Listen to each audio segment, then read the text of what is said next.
Muito boa noite. Nós estamos dando início a mais um Diálogo AMSUR, como todas as segundas-feiras.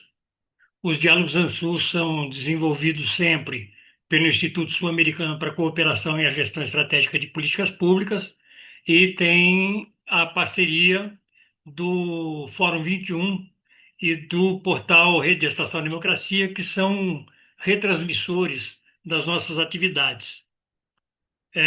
Nós, hoje, é, como havíamos programado já desde a semana passada, como já havíamos anunciado desde a semana passada, vamos abordar o tema da crise que está instalada hoje em torno das instituições da República, particularmente em torno do Superior Tribunal Federal, do STF. A partir de vários episódios, mas particularmente a partir do episódio das denúncias sobre o Banco Master, da liquidação do Banco Master pelo Banco Central, etc., e depois o desenvolvimento das atividades junto ao STF sobre o Banco Master, vimos tendo um quadro de desgaste do STF a partir, né, do alegado envolvimento de alguns de seus ministros, né? Particularmente citou-se muito o caso do ministro Toffoli e do ministro Alexandre de Moraes, né? Nós tivemos essas alegações e isso vem gerando um processo de desgaste.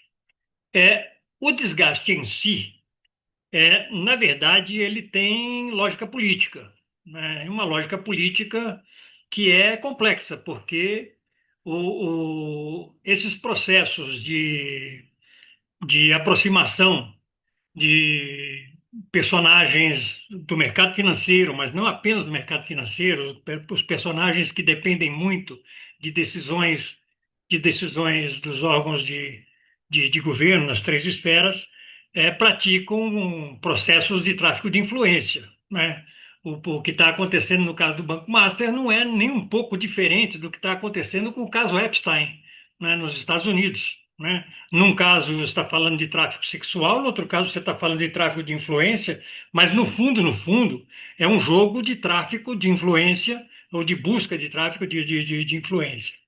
É, e é importante entender se nós estamos falando de verdade de um processo de degradação institucional ou se nós estamos falando de uma instrumentalização de uma situação, de um processo com o intuito de acobertar o que vem acontecendo numa série de espaços da luta política nacional, né?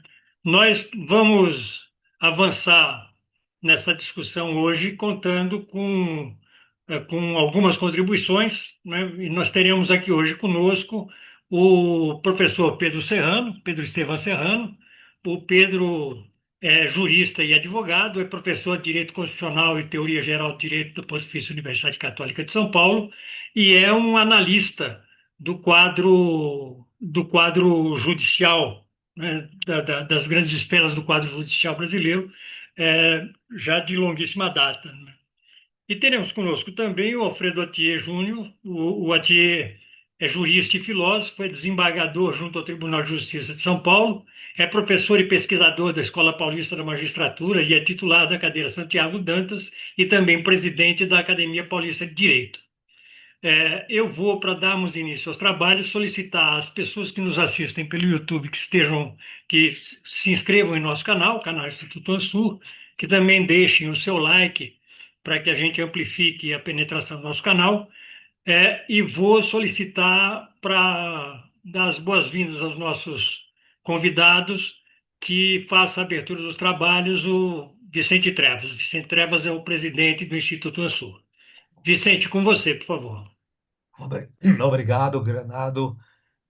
Saudações a todas e todos que irão participar desse debate ou que irão assisti-lo após a sua imersão na nossa rede YouTube do Instituto Amisur, né?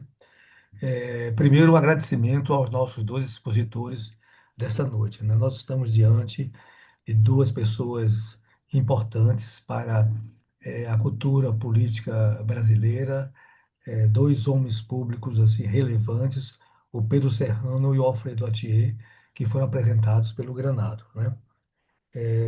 E quero aqui afirmar com muita convicção que nós estamos diante de dois intelectuais consistentes, dois acadêmicos relevantes e dois intelectuais públicos importantes para, no debate público, colocar reflexões pertinentes para dar inteligibilidade aos desafios que vive o nosso país, a nossa região e agora os desafios que vive a humanidade, né? É, a expectativa do debate de hoje foi centrada numa reflexão sobre o STF, né, tendo em vista processos internos e a referência aqui é ao caso do Banco Master evidencia isto, né? Mas uma reflexão a partir do STF sobre a crise das instituições, como assim formulou o Granado, né? É, para tentar balizar um pouco, né, os nossos focos, né, eu estou entendendo que quando nós falamos de crise, nós falamos de instabilidade, né, e, ao mesmo tempo, nós sabemos que a vida democrática, para se consolidar, para se desenvolver e para se continuar, né, ela requer minimamente de estabilidade. E, portanto, a instabilidade é uma tática, é uma estratégia do jogo, do grande jogo político no âmbito dos estados e do âmbito da comunidade internacional, né? Eu estou fazendo essa observação porque nós não podemos discutir qualquer problema hoje, né, dia 2 de março de 2026, sem considerar o que está acontecendo no mundo, né?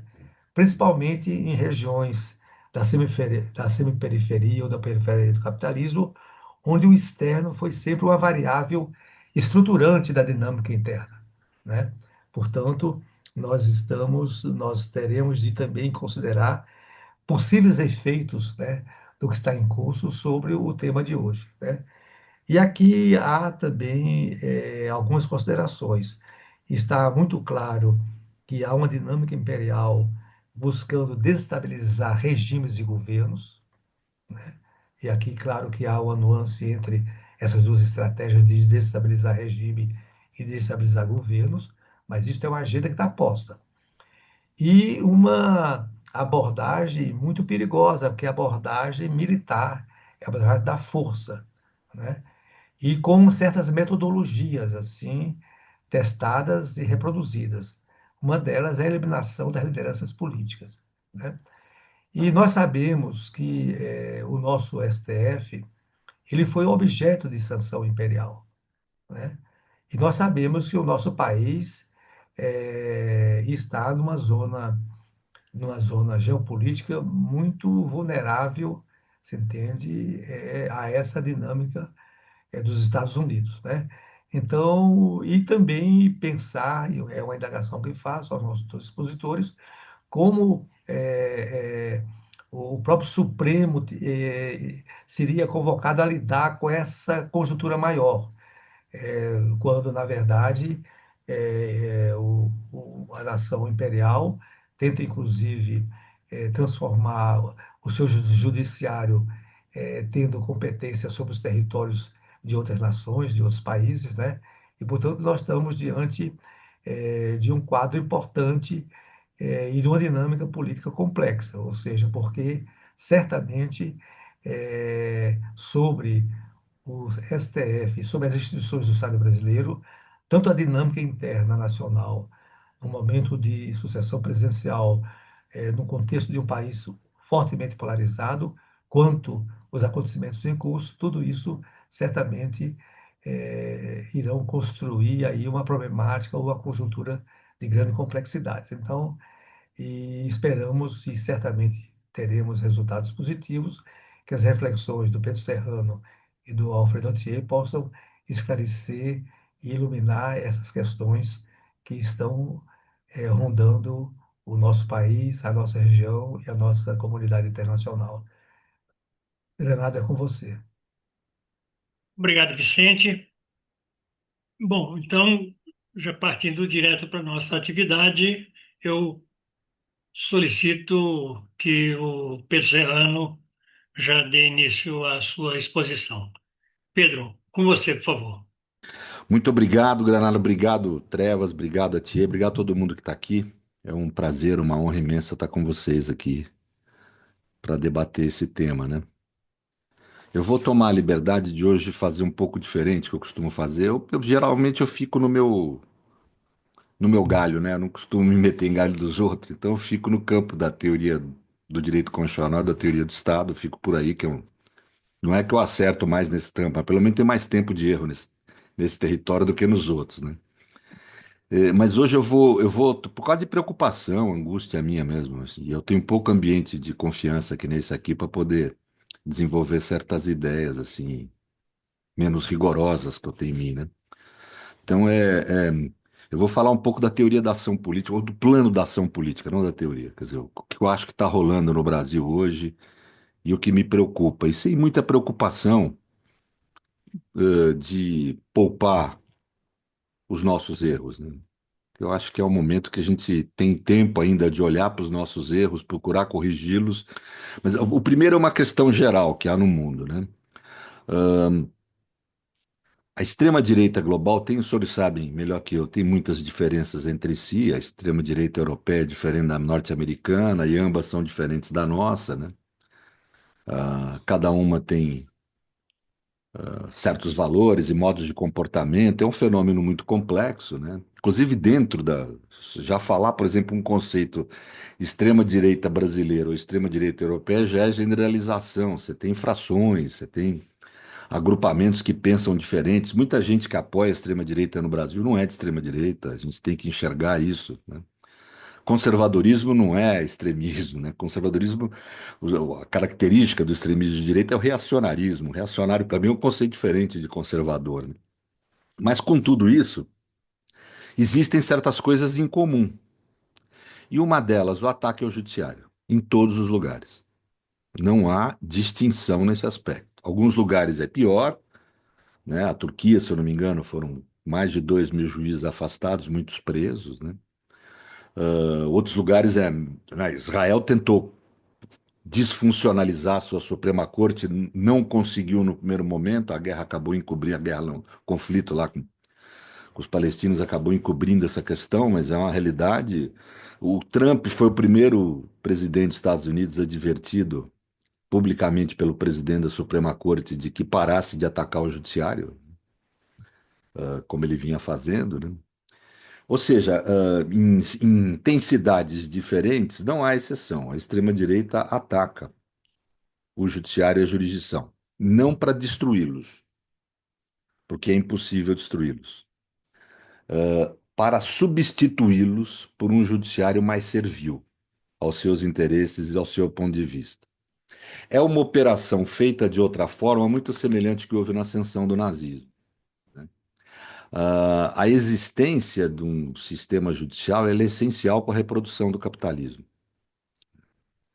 O capitalismo pressupõe contrato, pressupõe portanto, mecanismos de solução das desavenças nos contratos, é de juiz, advogado, promotor, precisa de direito penal para poder defender a propriedade e defender as pessoas de violências individuais comuns, precisa de direito de herança, ou seja, você precisa de ter elementos do Estado de Direito, mesmo no interior de uma ditadura. Há um autor, um grande autor, Ernest Frankl, nós conseguimos lançar o livro dele pela Contracorrente, né?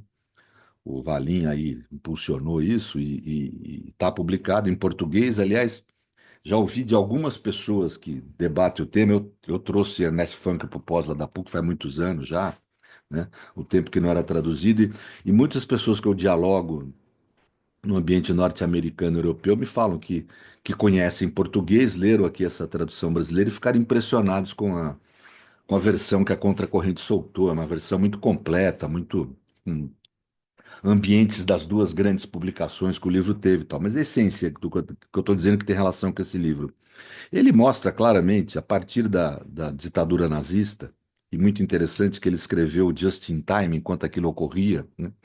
Ele mostra claramente como uma contribuição geral dele à teoria das ditaduras, como que nunca existe um estado de polícia ou autoritário absoluto, nem um estado de direito absoluto. Um, em alguma medida, sempre interpenetra o outro. É idealismo achar que existe um estado democrático de direito de um lado e, do outro lado, um estado autoritário. Quando o estado é autoritário, é por preponderância, por intensidade. O Estado também, a ditadura ou a democracia também, há uma intensidade, mas não quer dizer que existem sempre elementos autoritários no interior da democracia e elementos de direito e democráticos no interior de uma ditadura, né? Por exemplo, a ditadura brasileira existiu, mas dentro da ditadura brasileira havia judiciário, promotor, advogado, cortes, né? Da mesma forma que no nazismo. Um comportamento interessante, né?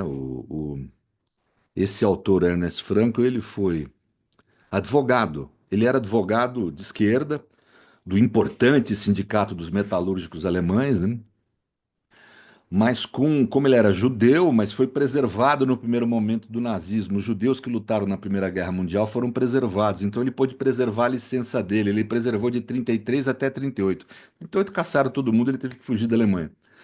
Mas ele, nesse período, ele resolve mudar de especialidade. Ele vira advogado criminal para poder defender os partisãs, né, os resistentes que eram processados pelo governo, os judeus, etc., né? E ele relata a adoção de uma estratégia, o pessoal que viveu a época, o Granado, tal, há de lembrar, que também foi usada pelos advogados brasileiros na ditadura brasileira. Não quero tratar como igual ao nazismo, não estou falando isso, mas é que tem elementos que são semelhantes, né? A estratégia dos advogados de defesa não era livrar os seus clientes de processo, era ao contrário, era buscar com que seus clientes fossem processados pela justiça.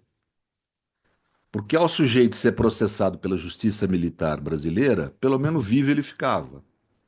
A mesma coisa na Alemanha nazista. No momento que ele era entregue para o sistema de justiça, ele conseguia escapar da Gestapo, do campo de concentração, etc. Ou seja, então os advogados de defesa, estranhamente, buscavam um caminho de acusação. Ele começou a observar nisso uma disfuncionalidade e acabou criando toda uma teoria a partir dessa observação prática, cotidiana, rotineira, que ele, como advogado criminalista, teve, né? Mas o que eu queria dizer, a estratégia do nazismo foi não terminar com o judiciário, mas erodir o judiciário e transformar ele num instrumento ideológico a seu dispor, num instrumento para realizar não valores, princípios e normas democráticas, mas para poder realizar os seus intentos ideológicos, inclusive mantendo a Constituição Democrática de Weimar como vigente, só suspensa em alguns dispositivos. E mantendo até certo ponto, cada vez menos, mas mantendo um certo discurso de preservação dos direitos no sentido, vamos dizer, simbólico, né?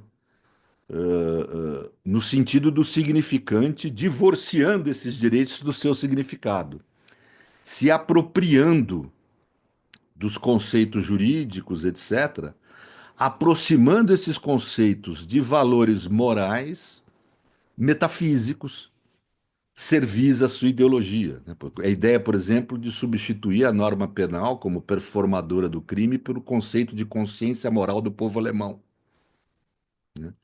Então, essa degeneração do direito, a expressão degeneração vem de outro autor, o Bernard Hitters, né? Essa degeneração é propiciada a partir do domínio do judiciário, né? O pessoal conhece aí o juiz Freisler, etc., todos, né? Determinou a morte de mais de 5 mil pessoas, transformou os julgamentos em espetáculo, etc.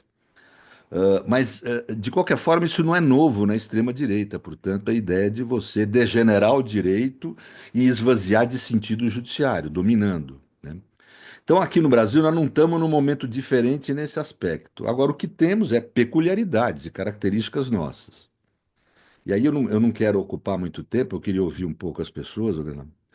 Mas eu acho que qual que é o momento que eu acho que a gente está hoje? Porque tipo, eu acho que uma parte das pessoas aqui já me ouviu falando várias vezes, temos justiça brasileira, exceção, etc. Eu não vou me repetir aqui. Qual que é o momento que eu vejo hoje? Nós estamos num momento de queda de braço, literalmente, político que acaba atingindo o judiciário. Eu enxergo hoje na conjuntura a extrema-direita com algumas fragilidades, e nós também com as nossas fragilidades.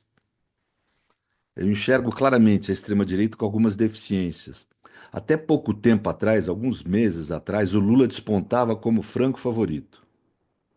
Por que isso? Várias razões. Uma delas que eu acho que é pouco, a gente enxerga como pouco relevante, porque acha que o povo não percebe isso, mas é o valor que o povo brasileiro dá na democracia.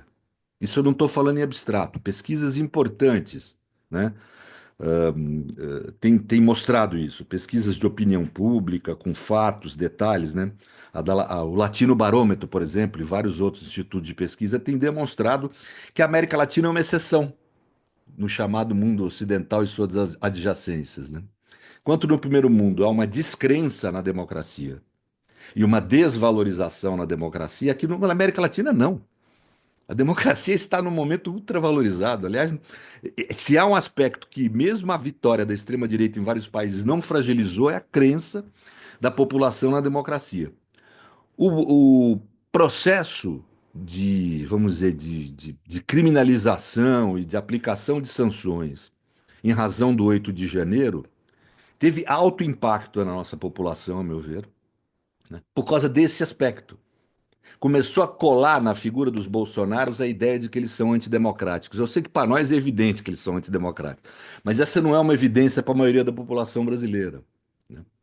Que é uma população muito típica, faz um mix cultural de valores conservadores com valores avançados, de sociais-democratas, ou seja, é um povo complexo. A nossa sociedade é uma sociedade complexa, é produto de uma história terrível, né, e ao mesmo tempo complexa. Então, ah, esse é um elemento de fragilidade deles, né? É a questão da democracia. Por mais que eles falem direito de liberdade, em direitos, em democracia, aquele momento em que se viu eles sendo condenados por fatos que foram mostrados nas redes televisivas, deram uma mexida no campo de apoio deles. Isso pode ser verificado pelas pesquisas, né? Não tenho aqui para demonstrar, mas eu fiz esse acompanhamento. O segundo elemento que é uma grande fragilidade dele, os direitos sociais, né? O brasileiro é francamente favorável a direitos sociais. As pesquisas são retumbantes. Aliás, não só o brasileiro, o latino-americano em geral, né? E a nossa extrema-direita tem uma peculiaridade. Enquanto a extrema-direita europeia apoia direitos sociais, por tradição, desde o nazismo, etc., né? É a realidade. Queremos ou não, para o próprio povo alemão, o nazismo significou um avanço social em vários aspectos, né? Pois a nossa extrema-direita não, é um pouco herdeira da experiência de Pinochet e procura aliar a visão de um Estado autoritário com um Estado, vamos dizer, liberal na economia ou liberalista, para usar a expressão, é mais do que liberal, né? Quase ausência de Estado no ambiente econômico é o que eles pregam, né? E um absoluto desprezo pelos direitos sociais, só que isso é um calcanhar de Aquiles, me parece, deles, né? Às vezes a gente não sabe usar o discurso e a gente tem dificuldade de fazer colar fatos que demonstrem essa fragilidade, mas é uma fragilidade, e nesse caso eu acho até de fundo mesmo, né? Os dois casos são de fundos. Eles, no fundo, não têm compromisso com a democracia, a gente sabe que é fato isso, e eles, de fato, desprezam os direitos sociais, a gente sabe que é fato isso, né? Por outro lado, nós temos as nossas fragilidades. A gente não conseguiu recuperar a bandeira da anticorrupção. Por mais que a questão da corrupção seja relevante para o serviço público, que é a nossa principal bandeira, a valorização do serviço público, né, e dos direitos que daí decorrem, né, a realidade é que nós não conseguimos recuperar a bandeira da anticorrupção até hoje. Nós melhoramos, mas não recuperamos.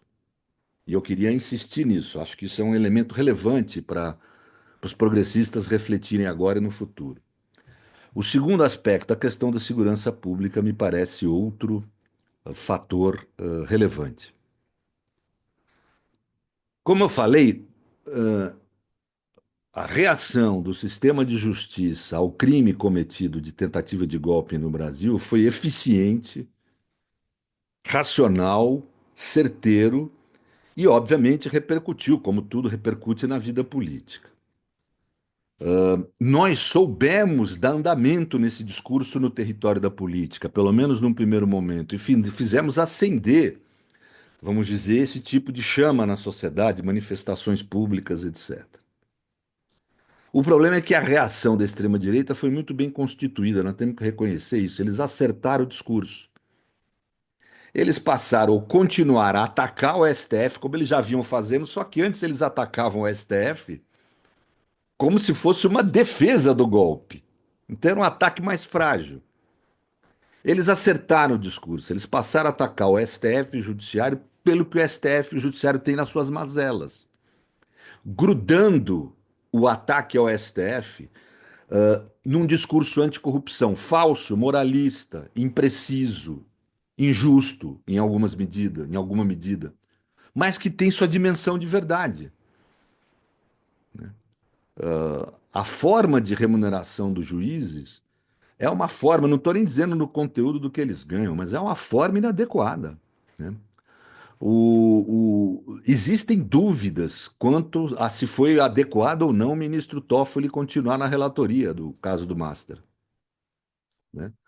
Existiu aí se levantou o que seria uma acusação ao ministro Alexandre, que em si não tem nada de legal, mas que surpreendeu a todos, queiramos ou não, o valor daquela relação, vamos dizer assim, né?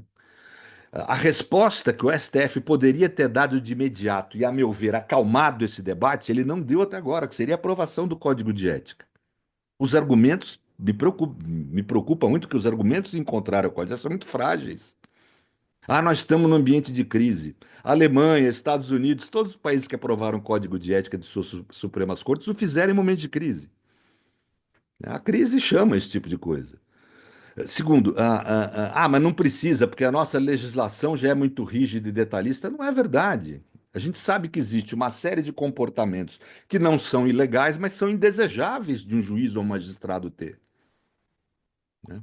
Por, uh, pela própria postura que o judiciário deve ter ante a sociedade. É quase que um sacerdócio a postura de ser juiz, né? Ou seja, esse momento do discurso bolsonarista fez colar a ideia de anti-STF com a ideia de anticorrupção. E, para mim, o STF está perdendo a oportunidade de reagir adequadamente em sua defesa, que seria a aprovação do Código de Ética. Não vejo nenhum motivo para não aprovar, francamente. Ah, nós estamos num momento em que acabou de sair do debate, vamos dizer, do debate, acabou de sair, não. O STF está defendendo a gente de um golpismo que é contínuo, então é hora de não focar nesse tema. Não, ao contrário, é hora de focar nesse tema para parar o papo, para acalmar a conversa anti-STF. Agora, quanto mais a gente se coloca contra esse tipo de medida autolimitadora, maior vai ser a força para limitar externamente. O STF é muito ruim para nós. E aí, eu vou me desculpar com todo mundo aqui, acho que houve um vacilo do PT, das forças progressistas e do governo, que vacilou na defesa inicial dos ministros do Supremo. A gente não pode vacilar na defesa do STF como instituição e mesmo na defesa dos ministros, né? Não podemos entregar a cabeça de ministros achando que isso vai resolver um problema da gente se distanciar. Não, isso não vai ocorrer. A imagem deles está imediatamente colada na nossa, porque nós somos uma frente democrática, nós não somos só gente esquerda. Nós não somos só progressistas. A nossa proposta é uma frente de defesa da democracia. E o STF foi a instituição mais relevante nos últimos anos para a defesa da democracia. Então é evidente que a extrema-direita quer colar a gente. Aí cola no que tem de justo e talvez acima da cintura e essa coisa abaixo da cintura que estão fazendo, né? E a grande mídia tem colado nesse discurso e auxiliado a extrema-direita nesse percurso dela. Então, o resultado, eu vi muitas declarações de gente do governo críticos ao Código de Ética. É um erro. É um erro do nosso campo não apoiar a aprovação de um Código de Ética no Supremo. Se feito de forma rápida, pode ser que acalme as críticas ao STF. Essas críticas ao STF só têm um alvo: a destruição da gente, a destruição da nossa frente democrática. Defender o STF não é uma opção, é o único caminho que a gente tem para poder preservar a democracia no Brasil. Uma vez no governo com maioria legislativa, vai ser terra arrasada, não tenhamos dúvida. Eles não vão ocupar só o STF, eles vão ocupar a vida de todos nós, né? Então, eu creio que é um momento delicado em que a defesa do STF é a defesa da democracia, em que há um amplo setor midiático crítico, existem setores progressistas críticos ao STF, né? Quase que caindo num discurso moralista, que eu acho que é sempre um equívoco, sempre. Uma coisa é defender o serviço público, outra coisa é defender visões morais subjetivas que sempre servem mais à hipocrisia, a meu ver, do que à realidade de preservação do erário público, outros valores, né? Portanto, grosso modo, era isso que eu queria falar, essa preocupação minha com o que eu acho que é uma coincidência de um acerto do discurso deles. Eles acertaram no discurso, voltaram a se fortalecer e um concomitante equívoco nosso, uma fragilidade nossa na defesa da instituição que deveria ter sido mais firme, e essa defesa deveria passar por mecanismos de autolimitação do STF, aprovando o Código de Ética, para inclusive tentar abrandar esse debate. Muito obrigado, Pedro. Muito obrigado mesmo. Eu acho que você põe o dedo em algumas feridas do ponto de vista político que transcendem a discussão exclusivamente jurídica, mas que eu acho que são fundamentais.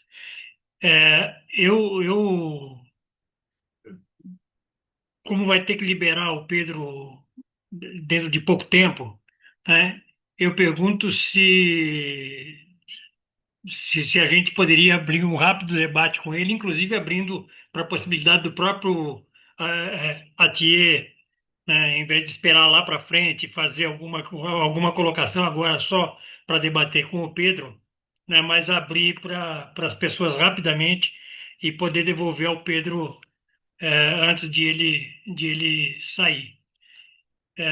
Quem é que gostaria de falar? Você quer falar alguma coisa, Atier, em cima já direto do Pedro? Não, eu fico para depois, Grana, mas queria agradecer muito ao Pedro pela exposição dele, muito importante, né?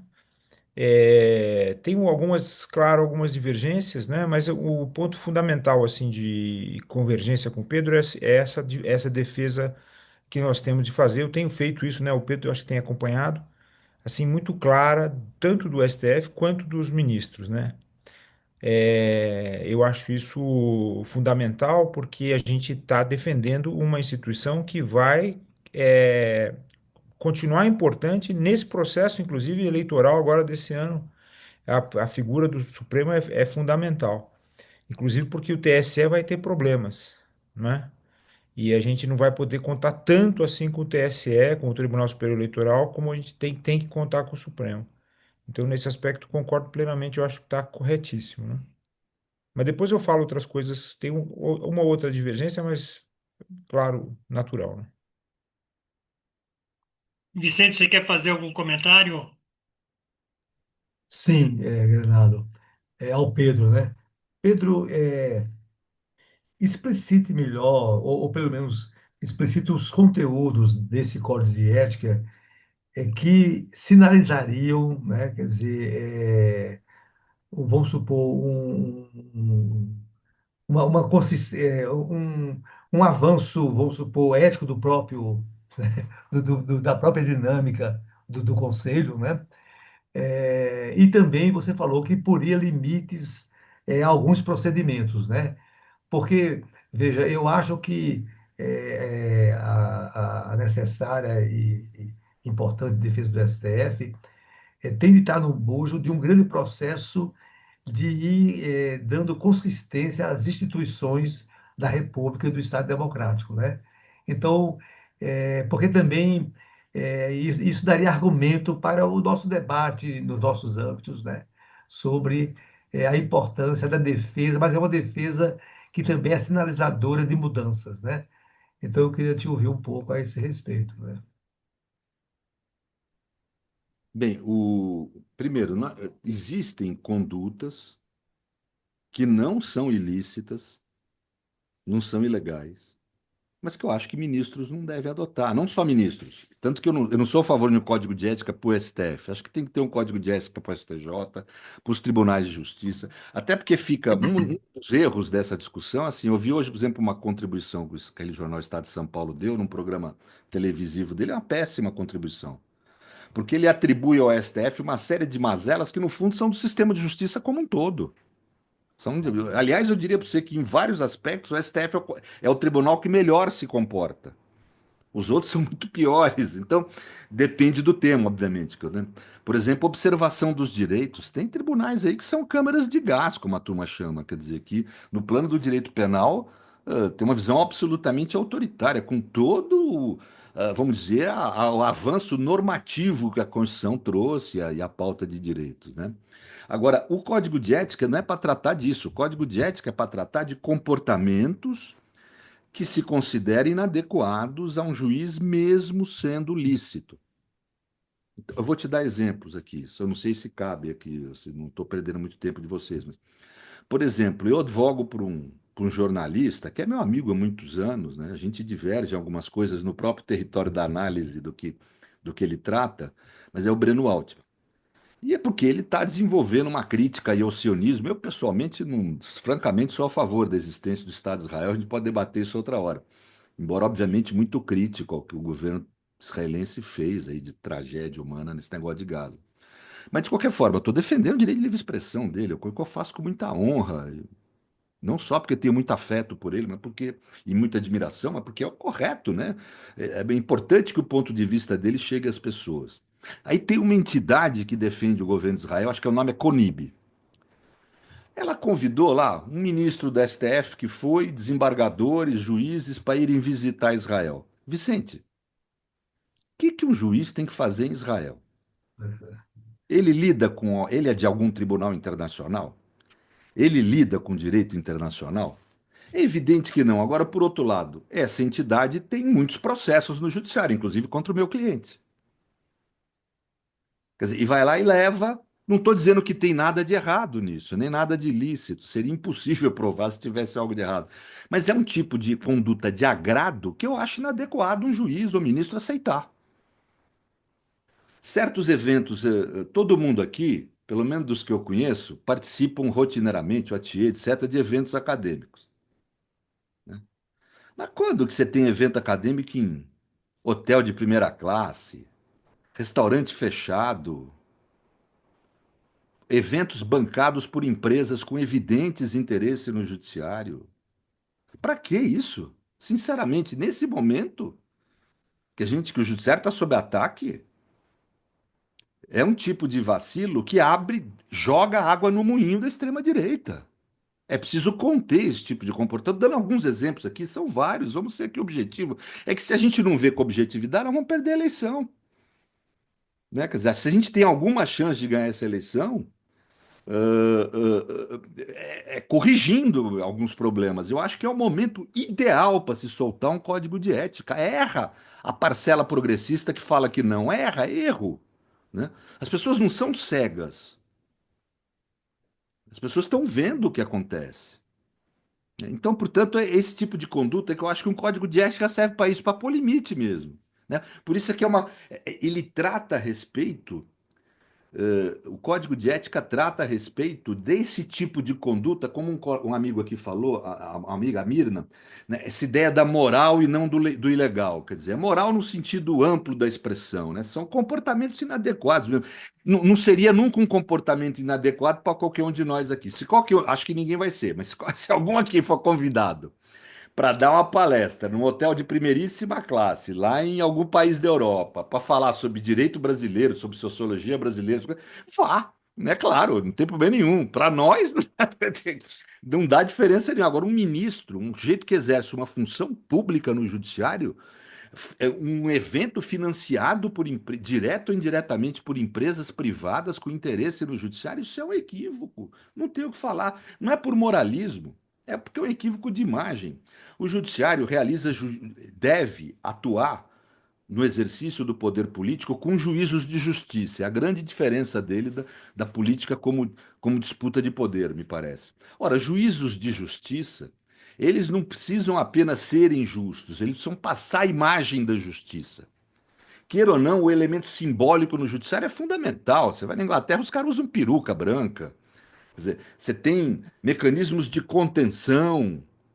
Essa elegância que há entre os profissionais do direito não é mera, vamos dizer, frescura, né? Essa elegância que há entre os profissionais é inerência a uma necessidade da nossa profissão. Nenhum médico tem o outro médico pago para matar o seu paciente durante a cirurgia.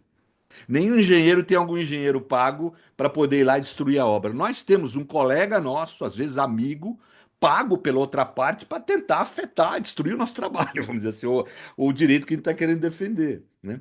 Ou seja, ah, ah, ah, existem certos rituais no sistema de justiça que precisam ser mantidos, certa imagem, e o juiz tem que ter cautela em relação a isso. No momento em que a extrema-direita no mundo ataca o judiciário, é o momento que mais ainda ele deve se preservar, porque é evidente que o ataque não vai. Num primeiro momento, foi querer dizer que era autoritário, isso não colou, né?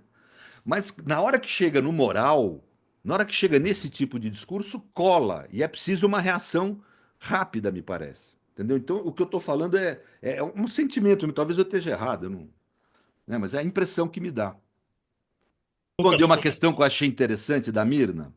Ela fala Sim, como é que a gente entende certos comportamentos sem cair no moralismo conservador, né? Na ideia de justiça. O que caracteriza a gente de esquerda é acreditar, quer dizer, Marx não fez a análise dele, chegou à conclusão, então vamos ser todos burguês, já que a burguesia está por cima, e vamos aproveitar para ganhar o dinheiro. Não, ele não fez isso, né? O ânimos maior da proposta de futuro dele, eu não falo da análise que está no Capital, mas, por exemplo, na ideia de um manifesto comunista, é uma ideia de justiça. Ao contrário da extrema-direita, nós não temos uma ideia exclusivamente estética da vida política. Nós temos como fundamento a ideia de justiça, né? Então, que é uma ideia construída desde o período axial, muito pré-cristianismo. Tem gente que vincula o cristianismo é anterior, né? Se a gente for ver o governo da isonomia de Cristênis, é 500 anos antes de Cristo, que é o governo da igualdade, né? Tudo bem, com as características que tinha na época, mas, ou seja, essa ideia de igualdade que acompanha a própria ideia de humanidade é a essência do que a gente pode chamar de ideia de justiça. E é com base nisso. Quem realiza institucionalmente a ideia de justiça tem que ter um comportamento mais distante do cotidiano das tentações, digamos assim.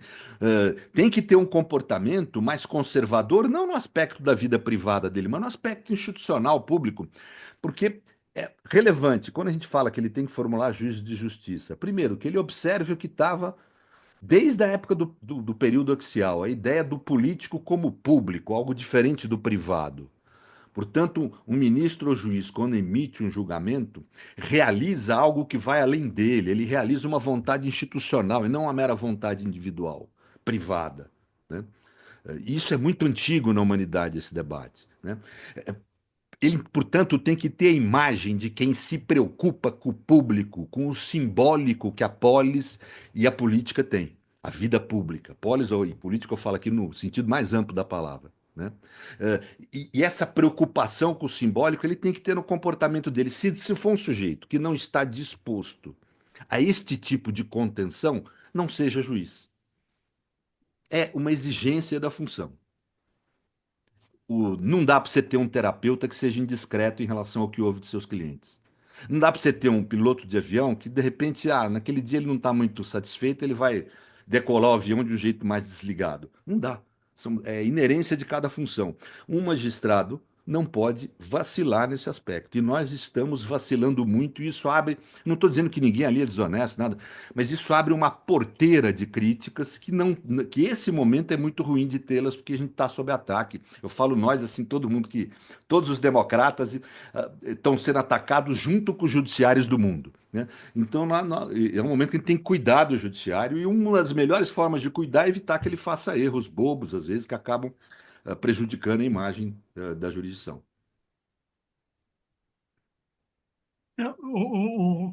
eu ia levantar uma questão que gostaria que você falasse um pouco sobre ela, que Veja, independentemente da história do código de ética, né, independentemente da coisa do STF em si e do jogo que está sendo jogado sobre o STF, há uma prática corriqueira na política que é o da busca de tráfico de influência para ter uma reserva, né, para quando eu precisar do detentor do poder em alguma escala, né? Eu, na abertura dos trabalhos, citei o caso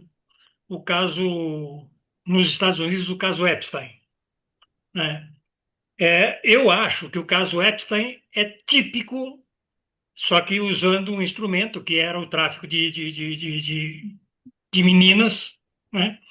Mas um caso típico de oferecer um espaço que me permita ter pessoas na minha mão, certo? Ou seja, é, estão envolvidos no caso Epstein pessoas das mais diferentes ideologias políticas dentro dos Estados Unidos, mas que ocupam algum espaço de poder. Essa mesma prática que, no caso Epstein, fica muito evidente porque coloca a questão sexual, a questão do tráfico humano, né, que é extremamente aberrativo. A gente assiste no cotidiano aqui no Brasil e nas várias esferas de poder, nos vários espaços de poder, nas várias instituições de poder, o tráfico do tipo do que você mencionou, levar para dar palestra muito bem remunerado em alguns lugares, aí não é só juiz, é verdade para detentores de Poder, né? espaços de decisão, certo? Ou seja, você tem um jogo de tráfico de influência. E eu acho que o caso Epstein, aliás, o caso Banco Master, ele é a expressão de algo que acontece com uma frequência enorme, né? Eu senti isso na pele como secretário municipal, né? E isto é algo cotidiano, acontece o tempo todo, ou seja, você receber favores que você não solicitou, né, e que não tem nenhuma contrapartida imediata, apenas para ter você como amigo, ter você como alguém de quem você possa se valer no momento seguinte, no momento que você tiver que fazer. Então, isso está acontecendo e isso é, é, claramente colocou muita gente na mão de um cara como o Vorcaro, por exemplo. Muita gente, certo? Ou seja, ter o Toffoli ido passear de aviãozinho, não sei para onde e tal, era em si um ato ilegal? Não. Ele estava imediatamente se vendendo para isso, aquilo outro? Provavelmente não. Mas era um mecanismo de tê-lo na mão para quando fosse necessário. Contratar o escritório de advocacia de um parente de um ministro do STF né? É o quê? É tráfico de influência. E isso, nesse momento, tem tudo que ver com o processo de desgaste que está sendo desenvolvido sobre o STF, mas, ao mesmo tempo, tentando servir como desvio para o receptor do favor, desviando de quem foi é, é, é, que vendeu ou que buscou esse favor, né? Ou seja, você tem no Congresso esse tráfico de influência sobre o Congresso, talvez seja até mais pesado do que o tráfico de influência sobre o Judiciário. Mas hoje você tem um movimento de tentativa de autopreservação de autoridades políticas que se acobertam, transferindo a responsabilidade para cima do judiciário e desestabilizando o judiciário, né? Ou seja, tem um jogo de tráfico de influência que é hoje parte integrante do modo de fazer política no Brasil, não só no Brasil, é evidente, mas um processo muito evidente no jogo político. E isso afeta Deus e o mundo, certo? Se for Você tem, você buscar. tem, você tem razão, mas assim, mas veja que tem um mecanismo aí de linguagem que é importante a gente observar. A extrema-direita está conseguindo projetar no STF todas as mazelas de todo o Estado brasileiro. Primeiro, de todo o sistema de justiça, né? Quando critica esse ou aquele método de interpretação jurídica, estou falando aqui no campo estritamente jurídico, do STF, não vê que é muito pior em outros tribunais. Esse tipo de prática, às vezes, de. Eu acho que o judiciário é muito mais contido no real, em termos desse tipo de lobbying ou de tráfico de influência, do que os outros poderes. Primeiro, porque tem uma profissão regulada, que é a advocacia. É papel do advogado conversar com o juiz. Ponto. É um imenso erro autoritário o juiz que não recebe advogados. Não é direito dele, do advogado ser recebido só, é dever do juiz receber, né? Por incrível que pareça, essa vida regulada reduz o problema, a meu ver, do que é o tráfico de influência, etc. No legislativo e no executivo, qualquer governo, qualquer ambiente é sempre muito permeado. Uh, e veja, o lobby em si, ele é legítimo na atividade legislativa. Você ter uma entidade que vá lá e leve dados, argumentos em favor ou contra do processo legislativo, é para isso que existe processo legislativo, para a sociedade aproveitar daquilo para debater. Mas eu não estou falando disso, estou falando de corrupção mesmo, mecanismos, vamos dizer, inadequados e às vezes ilícitos de relação e procedimento. É muito, mas muito mais comum isso no legislativo e no executivo do que no judiciário. Mas, de repente, há um mecanismo de linguagem, Grana, que levou a concentrar como se fosse o judiciário a central. Desculpe, falar que o escândalo Vorcaro é um escândalo do judiciário é um absurdo. Hein? Ele é um escândalo do centrão, do legislativo, né? Quer dizer, e precisa abrir essa caixa preta de governadores de estado, né? Que está tudo protegidinho aí debaixo desse pau, vamos dizer assim, que a mídia está dando no judiciário, né? Que está conseguindo alterar o sentido do escândalo do Master, né? Tá querendo criar um escândalo do judiciário nesse caso, quando é tudo, assim, se tem algo do judiciário aqui, é muito pouco perto do que tem dos outros, né? Então, assim, e esse tipo de mecanismo, ele tem a ver com o momento que a gente passa. Como está sob ataque da extrema-direita, é o momento da gente fazer a crítica da crítica. É tentar observar, vamos dizer assim, a finalidade da crítica. Ela tem uma finalidade de criticar o judiciário para melhorar o judiciário, ela tem a finalidade de criticar o judiciário para destruir o judiciário. Quando for para destruir, nós não podemos aceitar nesse momento, né? E eu acho que uma parte, pelo menos, desse discurso midiático que está posto hoje é uma função destrutiva e que a gente deveria, como segmento político, estar apontando isso, metendo o dedo na cara disso, como fizemos na Lava Jato. Nós metemos o dedo. No começo morderam o nosso dedo, vieram para cima, mas no fim nós vencemos, porque não tinha razão no que estava fazendo, né? Então, a gente tem que questionar a mídia e o governador de Brasília, e o governador do Rio, e os senadores que estão envolvidos, né? E os deputados, né? Como é que fica? Quer dizer, esse povo todo está fora do circuito, é isso? Quer dizer, entendeu? Só vaza informação da PF que é em relação ao Supremo, e mesmo assim muito distorcida. Quer dizer, então eu acho que há um fenômeno de linguagem aí, né? Que relações cordiais, nesse mau sentido que você usou, são comuns à política brasileira. O Sérgio Buarque de Holanda já falava isso faz tempo e é uma observação dele de 500 anos para cá, né? Agora, de repente, se achar que isso tudo é o judiciário o grande foco disso e o STF em especial, é evidente que tem distorções nisso, né? Eu vou dizer o seguinte, eu não acho injusto, em geral, o valor que o juiz recebe. Eu comparo com o salário São selecionados em concursos rigorosíssimos e devem ter pelo menos salário adequado ao que um bom escritório da advocacia paga para um advogado. O problema é o modo como eles recebem. Tem que acabar com os penduricalhos, mas precisa ter uma etapa de transição, precisa compensar o salário dessa gente, porque senão nós vamos perder quadros. É muito mais importante para o país ter bons juízes bem remunerados e estimulados vamos dizer, realizar bem a sua função, do que ficar preocupado se está ganhando 5 mil reais a mais ou a menos. Não é essa a questão, entendeu? Mas esse é um debate difícil de levar, porque ficou tão contaminado por esse moralismo que a Mirna fala, que é sempre uma visão reduzida do problema, né? Esse é que é o problema do moralismo, né? Ele reduz as questões a elementos puramente simbólicos, ele divorcia o significado do significado de forma muito radical.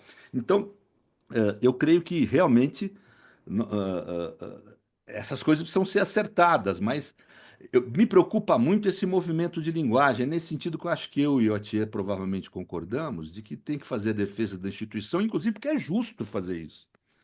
Você querer dizer que o escândalo do Vorcaro é um escândalo do STF? Isso, a mídia acabou construindo uma linguagem falsa em torno do assunto, me parece, né? Obrigado, Serrano. Bom, mais alguém quer fazer alguma observação? Caso contrário, eu libero o Serrano para o seu outro Muito compromisso. obrigado, viu, gente. Desculpa aí ter incomodado aí, é que eu estou um pouco angustiado também. Não, Vocês ao viram, contrário, ao contrário. Eu acho que foi Legal. importantíssima a sua participação, Serrano. Muito imagina. importante. Muito obrigado, gente. Obrigado Muito, mesmo. muito importante. Um abraço, Até Fernando. lá, tchau, Falou, tchau. gente. Muito obrigado, Serrano. Forte abraço. Eu te convido para outras oportunidades. Bom, então, dando continuidade aos nossos trabalhos, eu passo imediatamente, então, a palavra para o Alfredo Atier. Atier, com você, por favor. Bom, queridos amigos, estou aqui beneficiado por esse aquecimento aqui, né, do primeiro tempo.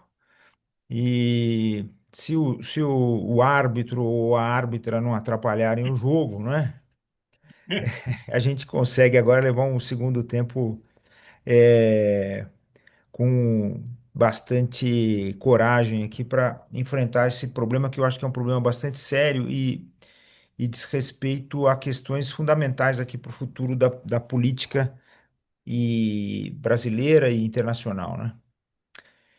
É, então, eu quero começar fazendo uma análise assim um pouco em contraponto com aquilo que o Pedro disse, né? Tem muitas coisas que eu concordo, outras que eu discordo na análise que ele fez. Então, eu vou tentar salientar algumas coisas que são a minha visão da questão de hoje, que é focada nessa questão do Supremo Tribunal Federal, o Judiciário em geral e a presença da extrema-direita, né? É, o, o nazismo, o fascismo surgiram no século XX como uma contraposição forte à ideia do Estado liberal, né? Então, essa literatura referida pelo Pedro está muito ligada à ideia do Estado liberal. É, é, e, portanto, eles, veja aí, depois da derrocada, digamos assim, formal do nacionalsocialismo, nós tivemos uma espécie de mudança radical no perfil da sociedade internacional, porque ao mesmo tempo em que os valores do Estado liberal se buscou restaurar esses valores, porque o fascismo, o nacionalsocialismo se voltaram integralmente contra esses valores, né? Eles tentaram destruir a crença em algumas questões que foram forjadas, sobretudo no século XIX, mas desde o século XVII, e ele entrou, digamos assim, como uma crítica forte contra essa ideia de instituições, o Estado de Direito forjado no século XIX, junto com outras críticas que também estavam em curso naquele momento, né? Portanto, a própria ideia, digamos assim, de uma revolução bolchevique, a ideia do socialismo, a ideia da social-democracia, a ideia do comunismo e assim por diante, também se puseram como críticas à tradição do Estado liberal. E aí o nacionalsocialismo entra nesse jogo, usando uma linguagem bastante ambígua, bastante complicada, digamos assim, complexa, e consegue destruir essas instituições. E aí é um fenômeno, né, digamos assim, chamado, né, de totalitarismo, num texto assim extremamente importante da Hannah Arendt, em que ela fixa alguns pontos, não são todos os pontos importantes, em que se baseou aquele instante, digamos assim, que se estabeleceu é, uma quebra, digamos, de uma tradição que se considerava cara a uma ficção que é a ficção do mundo ocidental, né? Não quero ir muito longe nisso aqui, mas essa ficção do mundo ocidental ela é forjada ainda no período medieval e ela é forjada especificamente quando a Europa começa a criar uma identidade própria, e essa identidade própria é a identidade do cristianismo. E ela vê como seu inimigo o islamismo, né? A, a expansão do islamismo, né? Tem um texto, inclusive, do Engels, que é um texto sobre o socialismo, em que ele vai se contrapor a um jurista e vai fazer uma crítica de um jurista, em que ele diz especificamente isso. Eu fiz a tradução desse texto quando eu era ainda jovenzinho, me pediram para fazer a tradução, e hoje ele está publicado aí em algum lugar. Então ele dizia o seguinte, que a Weltanschauung, né, a cosmovisão do Ocidente medieval era essencialmente wesentlich theologisch, era essencialmente teológica, né? E essa linguagem teológica, ela não termina na Idade Média, ela prossegue na construção do Estado moderno, do Estado contemporâneo, inclusive, né? E isso também tem a ver com os dilemas hoje dessa disputa religiosa. Você vê que ela não desapareceu, essa disputa religiosa, os conflitos, as guerras religiosas ainda estão presentes, né? Mas isso é outra questão. Mas por que que eu estou especificando essa questão do nacional-socialismo século XX e fascismo contra a visão liberal? Porque hoje, muito embora aparentemente essa onda autoritária ou totalitária, ela tem algumas coisas semelhantes com o nacionalsocialismo e o fascismo, ela é radicalmente diferente, porque nós não estamos mais diante da realidade do Estado liberal. E qual é a distinção? Hoje nós estamos diante da realidade de uma ideologia que tomou conta do mundo a partir da segunda metade da década de 70 do século passado, que é do neoliberalismo, né? E qual é a diferença fundamental entre liberalismo e neoliberalismo? É simples. Para o liberalismo, o Estado é importante, as instituições são importantes, não é? Então, o liberalismo, desde o do início, desde os seus primeiros textos, desde Adam Smith, ele fala especificamente qual é a função do Estado e qual é a importância do Estado, e ele diz: nós vamos nos desenvolver a partir dessas instituições. O desenvolvimento do comércio, comércio interno, comércio internacional, todas as estruturas do capitalismo, o sistema de fábrica, assim por diante, ele se baseia na ideia de que existem instituições e é preciso preservar essas instituições. Esse é o liberalismo. O neoliberalismo vê o Estado como absolutamente desnecessário e ele quer acabar com as instituições. A posição do neoliberalismo com relação à sociedade política é do fim das instituições, né? Então, essa extrema-direita que hoje desponta, quer dizer, já há algum tempo desponta, mas hoje se tornou efetivamente predominante no mundo, lamentavelmente, ela é uma extrema-direita que ataca, ela tem como uma coisa essencial de si atacar as instituições, né? Então, o discurso de todos os líderes de extrema-direita é o discurso anti-institucional, anti-legal e anticonstitucional, inclusive, né? Por quê? Porque a Constituição, de certa forma, ela consagra a permanência da estrutura de um Estado em que a esfera pública é fundamental. Agora ela não é mais importante. Você veja, o discurso de um Trump, o discurso de um Bolsonaro e de outros líderes de extrema-direita é um discurso claramente de ordem privada, de ordem doméstica, não é? Os temas que são caros a eles não tem nada a ver com os temas do Estado. Pelo contrário, quando se pergunta qual é a sua proposta para o desenvolvimento do Estado norte-americano, não tem nenhuma. Ele faz questão de dizer que não tem nenhuma.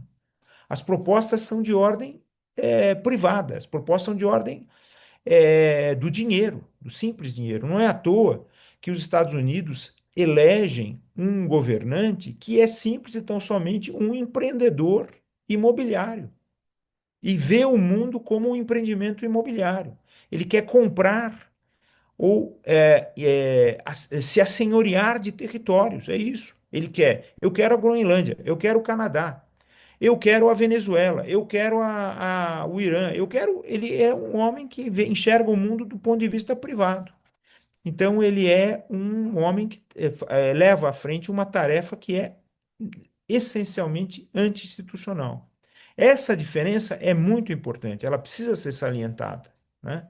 Porque esse discurso ele é diferente do discurso anterior, que era um discurso bastante coerente no sentido de falar em Estado de Direito, né?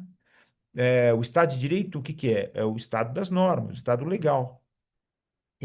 Essa ideia desaparece agora. Então, nós temos diante de nós um inimigo que, na verdade, ele sabe que a sua única função é a função das armas, é a função da violência. Porque eu estou me apossando de uma estrutura que tem a força militar. E é essa força militar que eu tenho que exercer.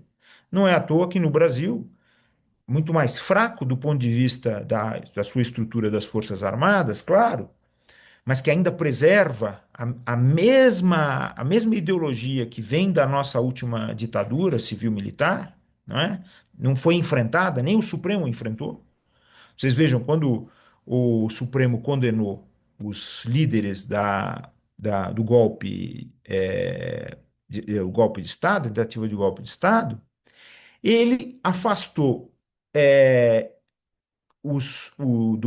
ele decretou a perda de cargo de todos os funcionários civis, mas com relação aos funcionários militares, ele deferiu ao Superior Tribunal Militar, uma instituição espúria que não devia existir, não tem razão de existir, a justiça militar não tem razão de existir em tempo de paz, mas ele deferiu à justiça militar julgar de novo essas pessoas para dizer se elas vão ou não perder a sua patente. Esse foi um equívoco enorme do julgamento do Supremo Tribunal Federal, que passou sem as pessoas perceberem. Eu tenho falado constantemente disso. Aquele momento era o momento em que o Supremo tinha que declarar inconstitucional essa norma que defere ao Superior Tribunal Militar essa decisão e declarar o perdimento das patentes e ponto final. E aí, mas isso não houve esse enfrentamento, como não há esse enfrentamento. As Forças Armadas continuam presentes, né? Como continuaram no governo Bolsonaro, e eu estava dizendo, como aqui essa Constituição é mais fraca do que a americana, obviamente, não é? Ou de outros países, como a Rússia e assim por diante, então aqui o discurso foi de liberação das armas para as pessoas privadas. Esse era o discurso e essa foi a prática. Liberou-se, absolutamente, né? Eu vivi isso recentemente em decisão. Você sabe, eu sou um juiz de carreira. Eu vivi isso recentemente, uma decisão que eu proferi no Tribunal de Justiça de São Paulo, proibindo propaganda de armas na internet. E aí depois eu posso contar as vicissitudes dessa minha decisão, o que que aconteceu depois. Depois eu posso contar para vocês, se interessarem. Bom, mas então vejam, então esse aspecto é muito importante. E é nesse contexto que está a luta da extrema-direita contra o sistema judicial. Porque ela luta também contra o sistema legislativo, ela luta contra o sistema executivo, ela sequer entende a realidade como ainda posta naquilo que os americanos inventaram, que foi a separação de poderes em órgãos específicos. Poder legislativo no Congresso, o Poder Executivo na presidência e o Poder Judiciário na Suprema Corte e na constelação de júris e de juízes estaduais e federais. Essa foi a ideia dos americanos. Isso não tem mais valor para eles, né? As nomeações que o Trump fez do judiciário são nomeações de pessoas que não confiam mais, né, no Estado de Direito. Tanto é que as pessoas que ele nomeou para a Suprema Corte, mais um nomeado pelo Bush, foram os que se votaram contra uma norma que é extremamente importante para a constituição do próprio Estado liberal, que é a ideia é, da proibição de impostos sem representação, né? No taxation without representation. Essa é a ideia fundamental do Estado de Direito. E nessa julgamento que entendeu, da Suprema Corte, que entendeu que as tarifas Trump eram ilegais, do ponto de vista do direito americano, foi isso que foi declarado pela Suprema Corte. Mas isso era óbvio que a Suprema Corte ia decidir isso, porque ali estão pessoas que são de formação jurídica. Elas têm que decidir assim. O que espanta são 3 votos contrários, né? 2 nomeados pelo Trump e um nomeado pelo Bush, o filho, né? O Bush segundo. Bom, mas isso entendido, né? Eu acho que é muito importante. Quer dizer, então essa é uma contraposição que eu já faço, porque senão a gente vai continuar a raciocinar em termos, porque inclusive a própria configuração do nacionalsocialismo, a configuração do fascismo era uma configuração de um Estado forte. E no neoliberalismo, a configuração dessas ditaduras são estados fracos. Porque o que aconteceu nesse período em que o neoliberalismo foi crescendo e acabou se tornando predominante? Eles foram criando mecanismos disfarçados de o Estado perder a sua potência.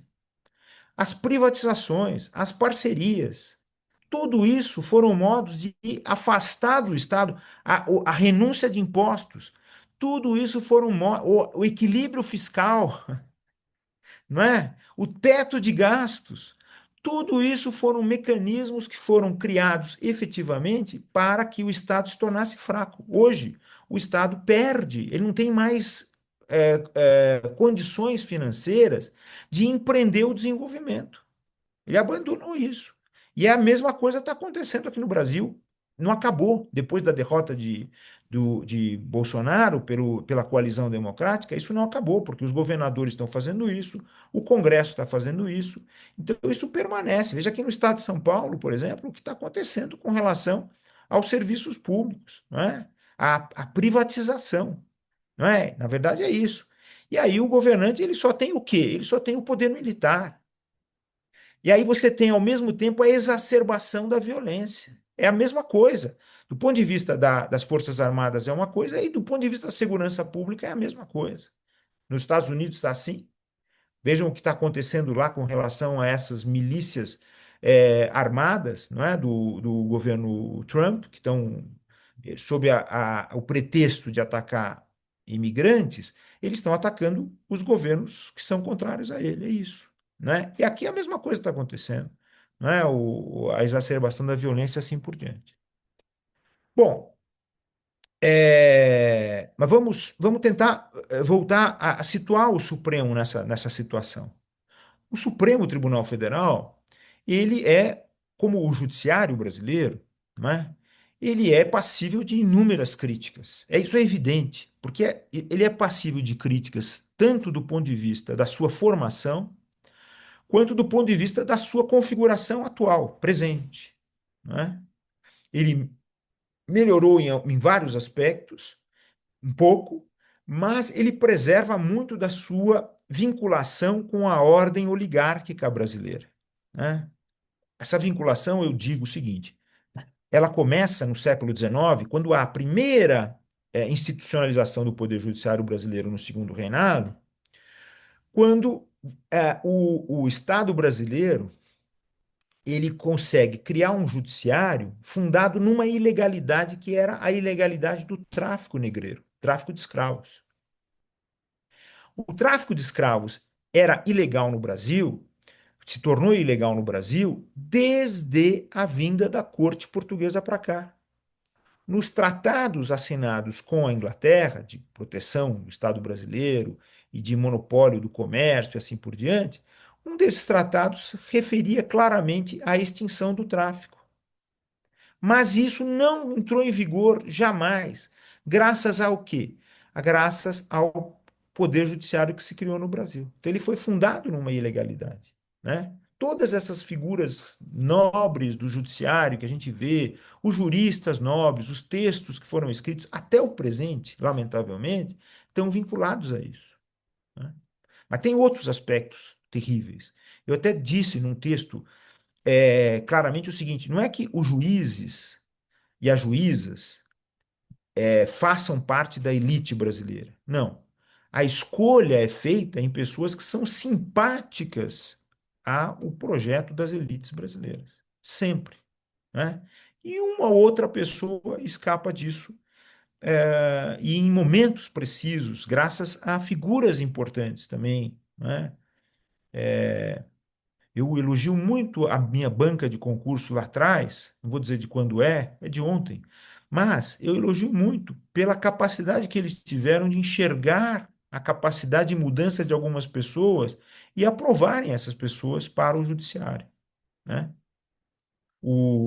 Que foi além da questão do próprio mérito aí, né? E também é uma ilusão nessa questão dos concursos para as carreiras jurídicas. Vocês vejam que esses concursos geraram, por exemplo, uma figura como o senador hoje Sérgio Moro, ou geraram outras figuras extremamente que aparentemente são despreparadas até do ponto de vista jurídico, né? E se eu fosse fazer uma crítica direta que não é o caso, eu vou entrar nessa questão que eu acho fundamental, que são essa campanha contra o STF de uma outra forma. Mas se eu fosse fazer uma crítica direta ao Judiciário e ao Supremo Tribunal Federal, eu diria, Vicente Granado, Ricardo, queridas amigas, queridos amigos, eu diria que ali não falta ética, mas falta direito. É essa a questão fundamental, né? E, portanto, eu vou dizer para vocês já já que eu sou contra a instituição de um código de ética. E vou dizer por quê. Talvez as razões pelas quais eu seja contra são muito parecidas com as razões pelas quais o Pedro é a favor, né? Mas eu já vou dizer já já para vocês por que que eu sou contra.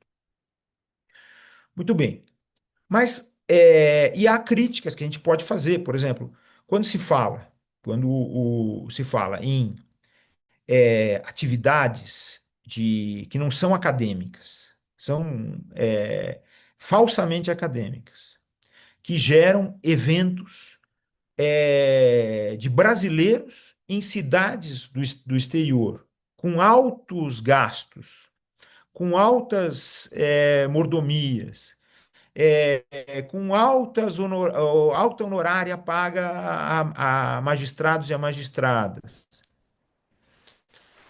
para irem falar sobre coisa nenhuma, mas só proporcionar o encontro de pessoas, né? Porque você não tem os anais com a contribuição desse ou daquele jurista e assim por diante, mas só para proporcionar o encontro para a realização de lobbies, que são lobbies exclusivos, não são lobbies inclusivos. Porque o certo, do meu ponto de vista, é fazer os eventos como a gente faz na academia, não é, Vicente? A gente faz no Brasil, em lugares acessíveis, e traz para o encontro com os juristas ali pessoas que são dos movimentos populares. Por que não se faz um congresso, esses congressos, no interior da Rocinha, Paraisópolis, aqui em São Paulo? Por que não se faz ali? Porque esse que é o fundamental. Ou dentro de uma comunidade indígena, ou dentro das comunidades quilombolas. Porque é isso que é o importante, é essa presença, é essa influência que é necessário você trazer para uma sociedade desigual como a nossa. Mas não. Se faz em Lisboa, se faz em Londres, se faz em Paris, se faz em outras capitais do mundo, em resorts privados no Brasil, né? Nem conheço esses resorts, confesso a vocês, jamais frequentei nenhum desses resorts. mas para ali as pessoas ficarem conversadas, tendo um jantar extremamente agradável, assim por diante, que é distante da realidade de 99,9%, 99,999% de todos nós, povo, que somos o povo brasileiro. Então, essas críticas são importantes, porque a gente precisa encaminhar as instituições públicas brasileiras para uma adesão absoluta ao projeto da Constituição de 88, que é esse projeto. É o que está lá, nos primeiros artigos, quando fala sobre a dignidade humana, quando fala sobre a importância do trabalho, a dignidade do trabalho, quando fala sobre a democracia, a cidadania. Tudo isso é fundamental. Então é preciso que isso exista, né? Assim como também, então aí, vejam, e é muito importante a gente lembrar essa questão. É, o, a, o Supremo Tribunal Federal, ele é uma instituição básica nesse desenho constitucional. Ele está desenhado errado. Precisa de um aprimoramento. Ele precisa se libertar dessas competências, como essas que são as competências criminais. Ele precisa se libertar de uma série de outras competências que são competências de recurso simples, para ele se voltar efetivamente e com uma pressão popular forte à defesa da Constituição. Isso é muito importante, não é? E é nesse aspecto, é nesse momento que ele se torna relevante, quando ele fez isso. Ele fez isso. E vejam só, ele fez isso não por meio, no início, não por meio de estruturas propriamente judiciais, ou seja, de julgamento, mas por meio de estruturas administrativas. O Tribunal Superior Eleitoral, chefiado pelo ministro Alexandre de Moraes, e os inquéritos abertos em 2019 sob a chefia do ministro Alexandre de Moraes. Duas funções administrativas. A justiça eleitoral, ela é justiça, quer dizer, tem as prerrogativas do judiciário, porque houve necessidade de criar efetivamente garantias para que houvesse uma preservação da verdade das eleições. É um princípio constitucional fundamental, porque a Constituição diz assim: a democracia, o Estado brasileiro pertence ao povo. E esse povo exerce a política por meio de representantes eleitos. Ou seja, a representação é fundamental na Constituição e a eleição é fundamental. Portanto, a representação ligada à legitimidade. Então é preciso que a eleição retrate uma verdade, a verdade da vontade popular. Isso é fundamental na Constituição. Sem isso, não existe democracia no Brasil. Então, o Tribunal Superior Eleitoral tem essa função administrativa, ele tem que exercer um poder de polícia, vamos ser bem claros, para que a eleição seja leve a uma legitimidade. É isso. Somente nesse momento em que houve a presidência do ministro Alexandre de Moraes, o Tribunal Superior Eleitoral se vinculou a isso. Tanto assim é que antes disso, pelos mesmos vícios pelos quais Bolsonaro e o seu vice, por exemplo, foram condenados duas vezes à perda dos direitos políticos, não é? A se afastarem definitivamente da política, a inelegibilidade também é um aspecto fundamental dentro da Constituição. A inelegibilidade é constitucional, não é de lei eleitoral, não é? Porque é fundamental. Muito bem. Pelas mesmas razões, a chapa Bolsonaro-Mourão foi absolvida pelo Tribunal Superior Eleitoral. Pelas mesmas razões. Não havia nada diferente. Os mesmos delitos é, que eles cometeram em 2022, cometeram em 2018, na eleição de 2018. Os mesmos, né? Mas foram absolvidos.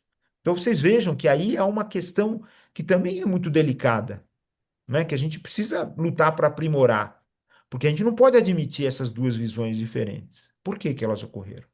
Né? Muito bem. Mas aí que está.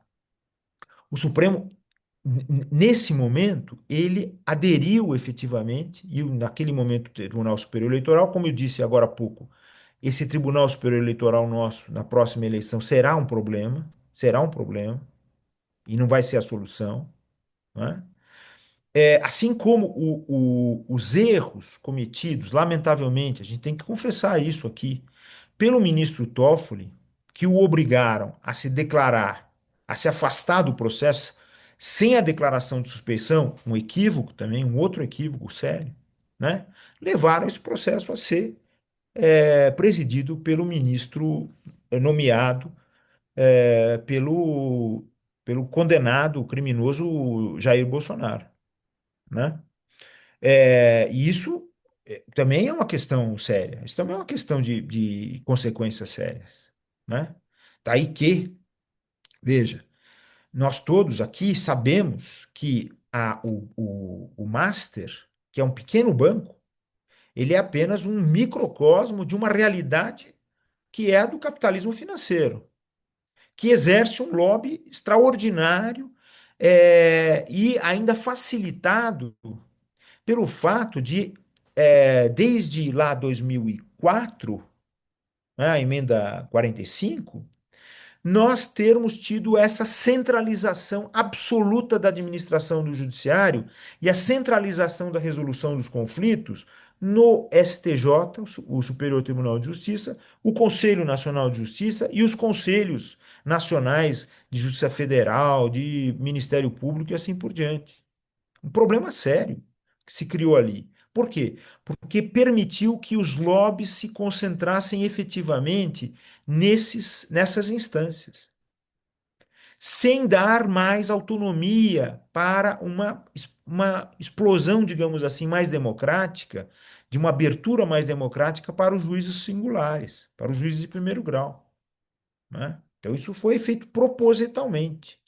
Foi feito propositalmente, né?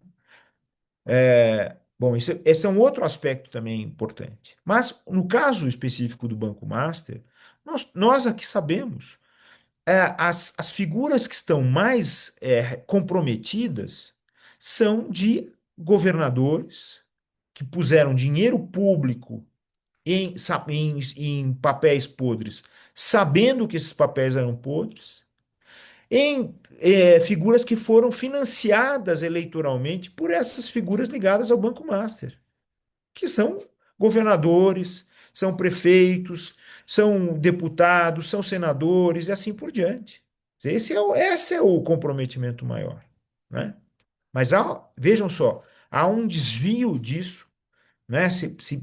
Agora, por exemplo, o ministro Gilmar Mendes deu uma liminar para impedir que houvesse abertura do sigilo bancário do ministro Toffoli. E muita gente, a grande imprensa criticou, todo mundo criticou, isso é um absurdo e tal. Mas ele agiu corretamente. Por que ele agiu corretamente? Porque essa abertura do sigilo bancário se deu em uma CPI que não tem nada a ver com o ministro Toffoli e nem com a situação mesmo do Banco Master, apenas por relação indireta. Então está se tentando incriminar os ministros do STJ, do STF, desculpe, a Roberta está aqui do meu lado, ela me corrigiu. Do STF, o Vicente conhece bem a Roberta, é por isso que ele deu risada. O STF, sem que haja uma acusação formal e direta. Né? E é esse o grande problema, porque nós aqui não somos contrários a que as pessoas que cometeram erros sejam investigadas. Ninguém.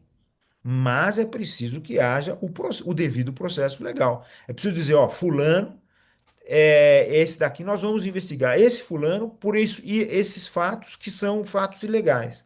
E a partir daí, nessa investigação, a gente vai abrir sigilo, etc, etc. Mas é claro que vai abrir com deferência judicial, né? Porque esse é o princípio básico da.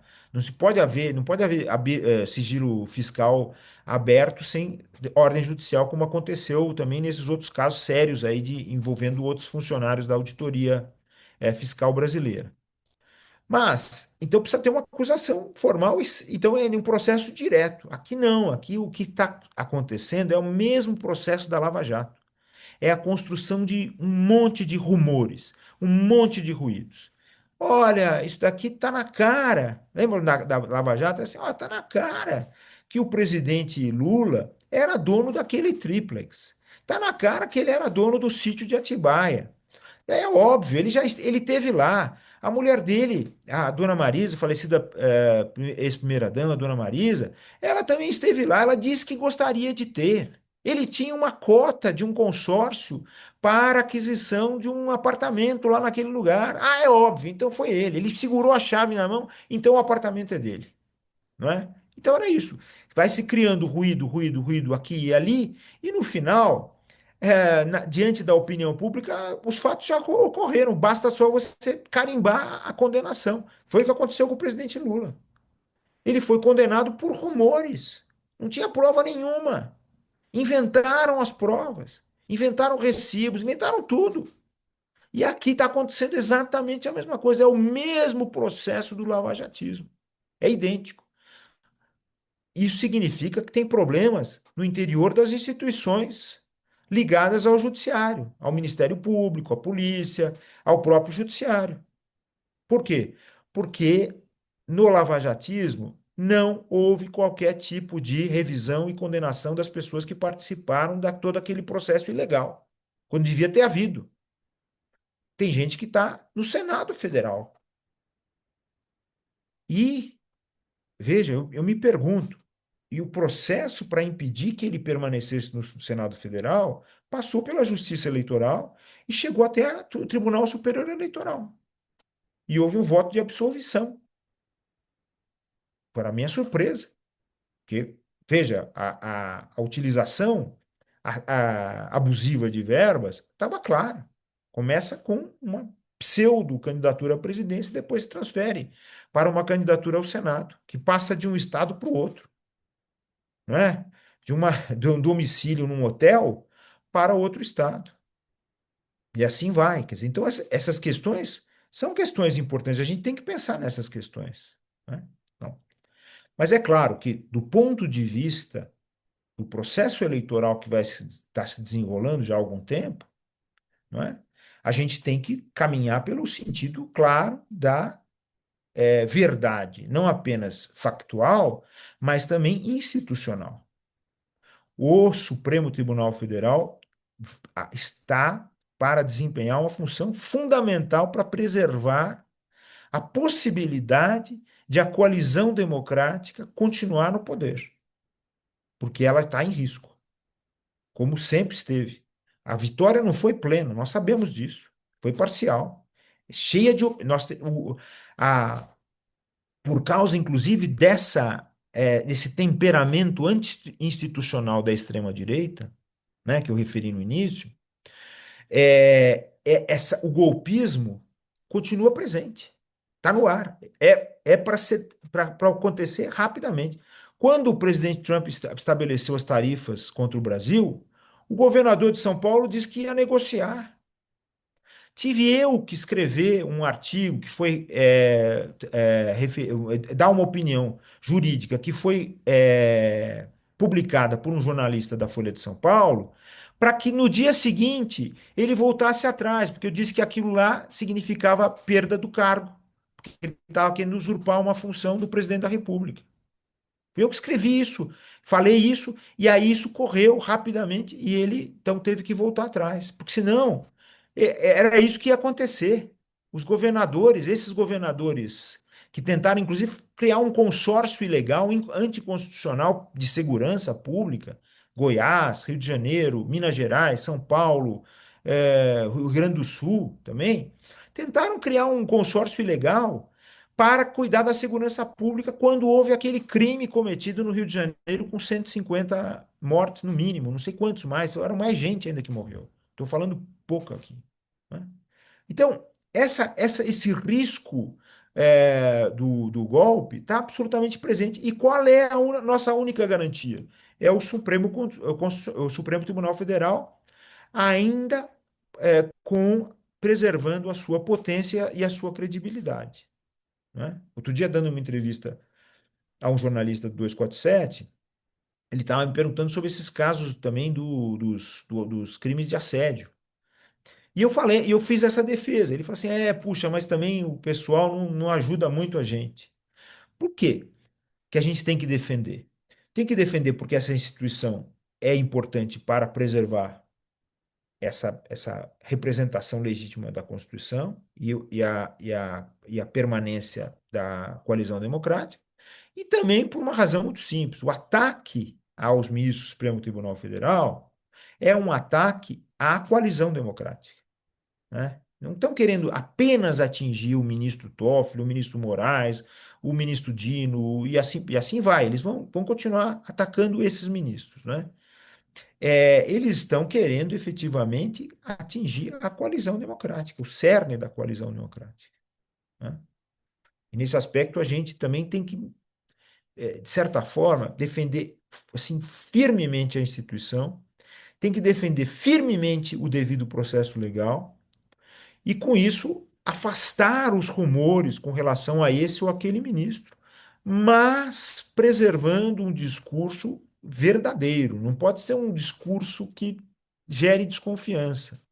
Porque a gente tem que dizer claramente o seguinte: olha, mas se algum ministro cometeu equívoco, ele tem de ser investigado. Isso é importante na democracia. Porque, veja, vamos supor,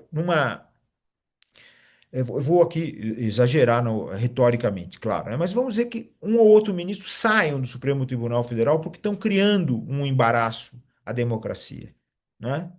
Bom, a capacidade que tem o presidente Lula de nomear um outro ministro que tenha um cabedal, que possa contribuir, ainda está preservada, né? É claro que nesse ano eleitoral podem esquecer, né? Vocês vejam o que aconteceu com o ministro que ele tirou, apresentou. Vocês vejam a dificuldade que agora em que está se encaminhando esse processo. Quase impossível disso ser levado à frente, né? Não sei se foi certa a jogada, se não foi, a ocasião, a oportunidade. Bom, tudo isso aí é uma questão política que foge à minha competência plena para poder expor, né? E por que que eu sou contra o Código de Ética? Eu sou contra o Código de Ética. Aí também tem um outro aspecto que eu também queria salientar para vocês, que é muito importante também. Os inquéritos lá de 2019. Por que que os inquéritos não terminam? Aí as pessoas dizem assim: não, tem que terminar, porque aqueles fatos são aqueles fatos de 2019, eles existiram até 2022, 2023 e tal, e tem que terminar aqueles inquéritos. E se por acaso tem outros fatos, abre-se outro inquérito. Abrem-se outros inquéritos. Quem falou que esses inquéritos vão ser abertos? A competência seria do presidente do Supremo Tribunal Federal. Alguém viu, diante dessa quebra ilegal dos sigilos fiscais de ministros e parentes, uma determinação do presidente do Supremo Tribunal Federal de abrir um inquérito novo? Não. Então, se esses inquéritos forem fechados, o Supremo Tribunal Federal fica sem instrumento de defesa. Por quê? Porque a Procuradoria-Geral da República não está abrindo inquérito para investigar essas questões também. Isso é muito sério. O Supremo Tribunal Federal hoje está numa situação que ele tem que defender a si mesmo. E com esse instrumento, que é um instrumento precário, claro, de justificativa precária. Mas sem esse instrumento não haveria outro. Então a gente não pode entrar na onda desse pessoal que está dizendo: não, tem que arquivar esses inquéritos, porque outros podem ser abertos, mas nenhum outro inquérito vai ser aberto nessa situação. E isso é muito sério também. Isso é uma situação grave. É uma situação gravíssima. As instituições da advocacia, lamentavelmente, não estão agindo para defender o Supremo Tribunal Federal. Pelo contrário, elas entraram nesse discurso de fazer código de ética, né? Uma instituição da advocacia que aderiu e até ocupou uma posição de liderança a favor do impeachment de Dilma Rousseff, processo ilegal de impeachment, o início do golpismo direto e franco, que foi o processo do impeachment de Dilma Rousseff. Ali não houve um golpe, ali era o início de um processo de golpe. Já era, quer dizer, então o golpe já estava se apresentando, ele ia continuar crescendo como cresceu e como está presente ainda hoje. Mas uma instituição ela está advogando claramente, até ofereceu termos para o Código de Ética, né? E as outras instituições, a OAB de São Paulo e assim, também estão apresentando aí, ó, vamos fazer o código de ética, a gente precisa fazer o código de ética. Espera um pouquinho.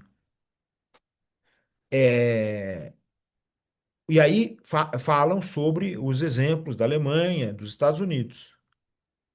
Muito bem. Que são exemplos que não se aplicam ao Brasil, por várias razões. Primeira, eu já referi uma delas. O Supremo Tribunal Federal não é apenas um tribunal constitucional. Aliás, ele é menos tribunal constitucional do que corte de recurso e corte de julgamentos criminais. Né? E esse aspecto dos julgamentos criminais e esse aspecto constitucional são fundamentais. Veja o trabalho importantíssimo, marcante, que o ministro Flávio Dino está fazendo com relação à preservação da instituição da democracia no Brasil, da integridade do orçamento público brasileiro, da constitucionalidade do orçamento público, das verbas públicas. Esse é um trabalho fundamental. Né? Muito bem, mas isso tudo é alvo de destruição da extrema-direita, que tornou a direita brasileira, a direita brasileira se tornou uma direita extremamente frágil, né? Lamentavelmente. E ela se tornou refém dessa extrema-direita. Ela não consegue se libertar dessa extrema-direita. Né? A coalizão democrática deu uma abertura para a direita brasileira. Vocês vejam figuras da centro-direita democráticas que aderiram e estão fazendo um papel digno de extremo elogio dentro desse contexto da coalizão democrática, como é o caso do ex-governador Geraldo Alckmin, o vice-presidente, a Simone Tebet, e assim por diante. Tem várias outras figuras importantes que aderiram à coalizão democrática como uma saída para essa pressão, essa ameaça, essa violência da extrema-direita que fez a direita brasileira refém. Né? Mas o Supremo Tribunal Federal não é a mesma coisa que o Bundesverfassungsgericht alemão, que é o Tribunal Federal Constitucional alemão. Não é a mesma coisa. Ele não é a United States Supreme Court. Não é. É diferente. Lá, um código de ética no Tribunal Federal Constitucional Alemão é um código de ética feito para ministros que têm mandato, juízes que têm mandato, que são escolhidos pelo presidente, pelo parlamento e pelos próprios juízes, pelo próprio judiciário.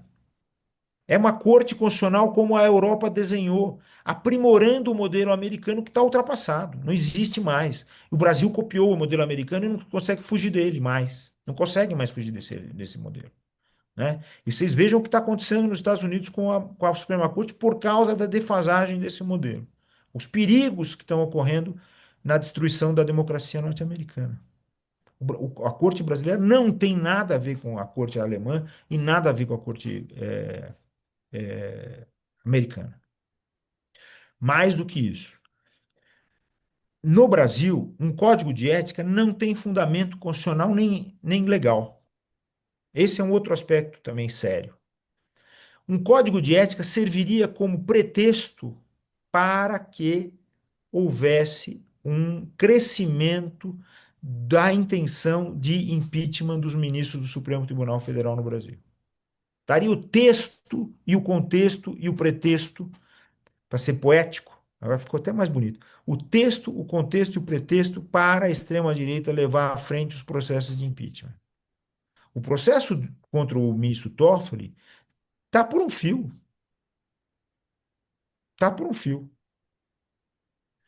E ele serve como porta de entrada para outros, uma ameaça para outros.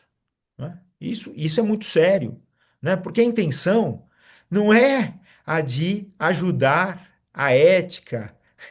O termo ética aqui é muito engraçado ser utilizado nesse contexto, porque não se trata de falar em ética, moral, a sociedade, nada disso. É aquele velho discurso que se utiliza desses termos para outros interesses, para esconder outros interesses. É o velho discurso. É esse o discurso. E nós não podemos entrar de jeito nenhum nesse discurso. Por quê? Porque há já a Constituição, existem normas legais, né, que são leis previstas na Constituição, que estão até em fase, vejam só que, olha, vejam o perigo do Código de Ética. Essas leis hoje estão em fase de mudança dentro do Legislativo, por proposta do Judiciário, a Lei Orgânica da Magistratura, a atualização da Lei Orgânica da Magistratura. Nessas normas já está previsto tudo isso aí que nós estamos conversando. O ministro não pode viajar pago por fulano. O ministro não pode participar de jantar, de encontro que não seja acadêmico. Os juízes não podem, os juízes também não podem. Eu não posso fazer nada disso. Eu costumo sempre dar palestra aqui e ali e pago tudo do meu bolso. Não recebo de nada, de ninguém. Eu vou e vou porque tenho efetivamente não apenas amor à atividade, a essa atividade, mas tenho também um dever de fazer isso, porque tem que participar, eu tenho que conversar com as pessoas do povo. Isso é muito importante. Mas conversar com pessoas do povo não é o povo que a tradição oligárquica brasileira criou, que é a elite, que é a oligarquia, né? E isso é muito, muito sério. Eu vou tentar agora levar isso à conclusão, nesse aspecto da questão da ética. Então, não existe uma previsão constitucional nem. E, portanto, as sanções não existem dentro do Supremo Tribunal Federal. O que vai adiantar você escrever aquilo que já está escrito na lei como uma norma ética, quando ela é uma norma legal? Por isso que eu digo, não falta ética, falta direito. Então aí você vai, a norma ética tem o mesmo valor de uma norma de etiqueta. Você pegou o talher errado, a mesa, então no máximo as pessoas vão olhar feio para você ou alguém vai te dar uma bronca, vai chamar sua atenção. E tudo bem, mas aí você não vai ser expulso da mesa, não vai ser condenado a lavar a louça, não vai fazer nada, não tem nada disso. E aqui é a mesma coisa. É apenas um pretexto para que haja uma tutela que não é apenas uma tutelazinha paternal, maternal, assim, de bondade, mas é a do risco dos processos de impeachment. Né? Para ser claro, assim, do ponto de vista jurídico, se um conselho administrativo de uma empresa se reúne e faz um código de ética para a diretoria, se o diretor infringe o código de ética, ele é demitido. No Supremo Tribunal Federal, que não é uma entidade privada, é uma entidade pública, eles só podem se reunir para votar um código de ética se a Constituição estiver prevendo isso. Senão não tem valor jurídico. E a gente tem de preservar, pelo amor de Deus, desculpe o termo, nós temos de preservar a distância entre moral e direito. Temos de preservar. Isso é uma das garantias do Estado democrático de direito, que o julgamento moral não vai influir na vida pública. Assim como o julgamento religioso não vai influir na vida pública. Não é? E para isso a gente tem que fazer um monte de mudanças. É inadmissível que continue a haver crucifixo em vara de audiência, em sala do Supremo Tribunal Federal. É inadmissível que isso continue a existir, assim como outras coisas. Não é? Tem muita coisa errada aí no nosso modo de ser. E a Constituição, eu quero dizer isso com toda segurança de quem exerce a docência, exerce a magistratura e as outras atividades que eu considero que são fundamentais para a construção democrática. A Constituição tem de ser o nosso guia. Ela tem que gerar uma adesão plena e absoluta. E espero que a gente continue essa conversa. Eu acho que é importante. Eu acho que é, é um debate fundamental, né, no tempo que a gente está vivendo. A gente está vivendo uma situação de risco, né? E a gente precisa saber o que preservar e o que mudar e de que forma fazer uma coisa e outra para vencer o momento eleitoral que está aí, que também é a nossa preocupação, né? Que a gente precisa que a coalizão democrática continue no poder e não perca espaço, consiga conquistar mais alguma coisa. Tem condição de fazer isso, né? E eu acho que esse é a nossa participação. Obrigado para vocês Um abraço muito carinhoso a cada um, e até breve. Muito obrigado a ti. Bom, eu acho que, apesar da divergência específica sobre a questão do código de ética, há uma convergência, entre as falas do Atier e a fala do Pedro quanto à importância de se enfrentar o tema do desgaste das instituições, e particularmente o desgaste do STF, com um mecanismo de preservação dos espaços democráticos, das garantias democráticas, né? Eu acho que isso é algo que esteve presente nas duas falas. E quero agradecer tanto ao Atier quanto ao Pedro, que são dois, dois estudiosos, dois militantes, né, no campo do direito, como militantes políticos do campo do direito. Quero agradecer a participação de ambos e quero já deixar um convite a todas as pessoas que nos assistem pelo YouTube para que estejam conosco na próxima segunda-feira para um novo Diálogo AMSUR.